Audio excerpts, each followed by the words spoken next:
SpaceX wants to launch 1 million data centers into orbit. Not the cloud as a metaphor, actual supercomputers in space, because here on Earth, we've started saying no.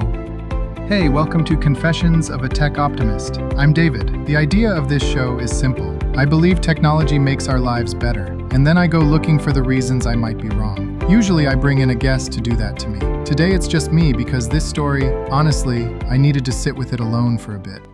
So here's what happened. Back in January, SpaceX filed a request with the FCC to launch up to 1 million solar-powered satellite data centers into low Earth orbit. And in June, days before their IPO, they actually showed us the first one. It's called the AI one. And let me make the optimist's case first, because the engineering, it's spectacular.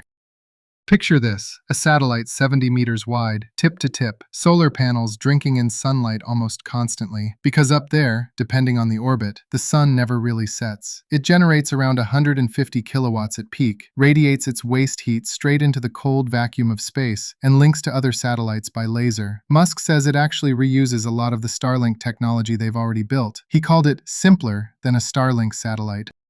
And the why behind it is what gets me. Here's the problem it's trying to solve. AI data centers on Earth have become monsters. They're the size of small cities. They drain local power grids. They swallow billions of gallons of cooling water. And increasingly, communities just don't want them. There are interconnection queues, water fights, zoning battles. The demand for AI compute is exploding, and Earth is, very politely, running out of room and patience. So the pitch is seductive. Move it all up there. In orbit, you get near constant solar power with no grid to connect to. You get the entire vacuum of space as an infinite heat sink, and you use zero land, no neighbors to upset, no water table to drain. One clean move that makes 3 problems disappear. As a tech optimist, I want to stand up and applaud. But here's where I have to be honest with you, because the more I read, the more that word, disappear, started to bother me. Let's start with the engineering reality, because the physics works, but the conditions are brutal. In a vacuum, there's no air to carry heat away, so cooling, the thing they tout as infinite, actually becomes one of the hardest problems. Electronics up there get bombarded by radiation constantly, and when a server fails, you can't send a technician up the elevator. Repair in orbit is barely a solved thing. Some experts describe these as essentially disposable data centers. You use them, they age out, and then what? And that then what is the part that really gets me. We are talking about potentially hundreds of thousands of satellites. Astronomers are already raising alarms. These constellations interfere with our view of the night sky, with the actual science of looking at the universe. And then there's space debris.